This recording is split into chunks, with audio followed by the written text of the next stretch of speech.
Merci à tous d'avoir répondu présent à notre appel à manifester et d'être présents pour cette marche de la reconquête. Parce qu'il était temps que nos mots d'ordre résonnent à nouveau dans les rues de Paris. Et surtout, il était temps de réaliser la convergence dans l'action de tous ceux qui s'opposent au mondialisme libéral et au cosmopolitisme, dont Macron est évidemment le représentant le plus zélé. Car jamais, dans l'histoire de notre pays, jamais nous n'avons assisté à un tel déferlement de populations étrangères sur notre sol, à une telle explosion de la violence, des violences gratuites notamment, de la délinquance et du terrorisme.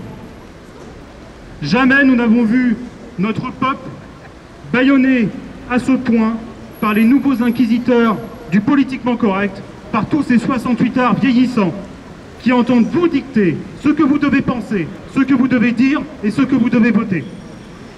Malgré les attentats de Nice, du Bataclan, de Trèbes, de Saint-Étienne-du-Rouvray, et j'en passe, malgré les centaines de victimes quotidiennes de la délinquance et de l'ensauvagement de la France, malgré la faillite intégrale du modèle républicain d'assimilation, il continue de nous expliquer qu'il faut vivre ensemble, qu'il faut ouvrir nos frontières, qu'il faut accueillir toujours plus et donner encore davantage aux étrangers, au détriment évidemment des Français, évidemment des plus démunis et des plus fragiles d'entre eux.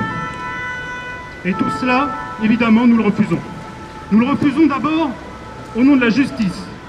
Nous le refusons au nom de l'histoire de notre pays et au nom de l'amour que nous portons à notre peuple. Et si nous sommes rassemblés ici aujourd'hui, c'est évidemment d'abord pour se retrouver tous ensemble, mais c'est aussi pour envoyer un signal aux Français. Ce signal, quel est-il? Ouvrez les yeux. Ouvrez les yeux avant qu'il soit trop tard. Parce que le temps presse.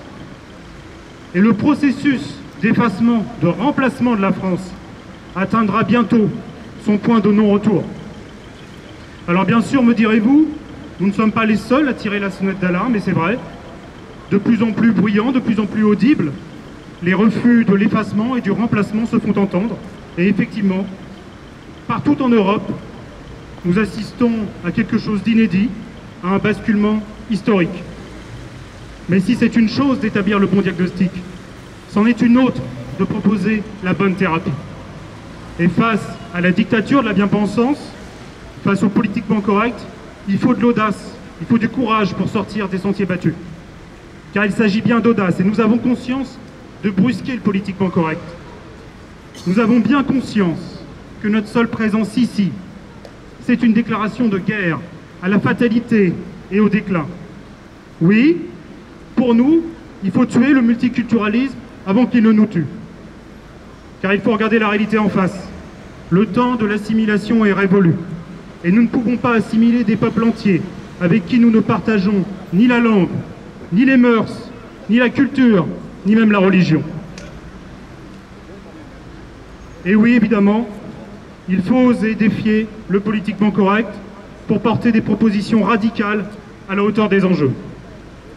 Oui, nous affirmons que seule une politique de remigration, c'est-à-dire d'inversion des flux migratoires, pourra permettre d'éviter un embrasement général et une guerre civile qui, tôt ou tard, finira par éclater. N'en doutez pas, parce que cela se produit systématiquement dans toutes les sociétés multiethniques et multiculturelles. Et oui, enfin, nous exigeons l'application immédiate de la préférence nationale pour qu'enfin les nôtres passent avant les autres. Parce que c'est une mesure de bon sens et de justice sociale. Alors oui, il faut faire preuve d'audace, de courage et de détermination pour porter ces idées. Mais si nous ne le faisons pas, qui le fera à notre place? Où sont aujourd'hui les Wauquiez, Dupont-Aignan, Marine Le Pen? Où sont-ils, tous ces néo-populistes qui tentent maladroitement de récupérer la colère légitime des Français? Ah, ils ne sont pas ici, ça c'est sûr. Pourtant, on les a invités, je vous le garantis. Mais ils ne sont pas ici. Alors moi, je vais vous dire où ils sont. Ils sont dans le monde des calculs, des plans de carrière, de la démagogie. Ils prétendent porter la voix du peuple, mais en réalité, ils se cachent derrière des postures derrière des slogans, des formules creuses et des petites phrases. Ils sont en décalage complet avec la réalité de notre pays aujourd'hui. Et finalement, eux aussi sont responsables de la situation affligeante de notre pays. Car ma conviction, c'est que nous sommes entrés dans le temps de la radicalité. Et il n'est plus temps de s'excuser, il est plus temps de se dédiaboliser. Mais au contraire, il est temps d'assumer un discours de vérité. Il est temps de s'opposer frontalement à la gauche, à ces notables, à ces médias qui depuis 40 ans œuvrent au déclin de notre pays. Et c'est cela que nous appelons la reconquête, c'est cette volonté de passer à l'offensive, de bousculer le conformisme ambiant et de tourner la page définitivement des utopies 68 arts. La reconquête sera nationale, sociale et identitaire.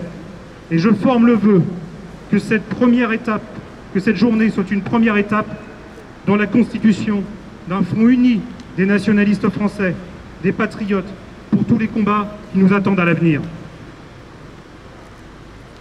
Car au fond, il n'y a qu'ainsi qu'on pourra être digne de ceux qui nous ont précédés, et notamment de ceux dont nous célébrerons la mémoire demain à l'occasion des commémorations de l'armistice. Mes chers camarades, il me reste à vous remercier pour votre attention. Vive la France et vive la dissidence française.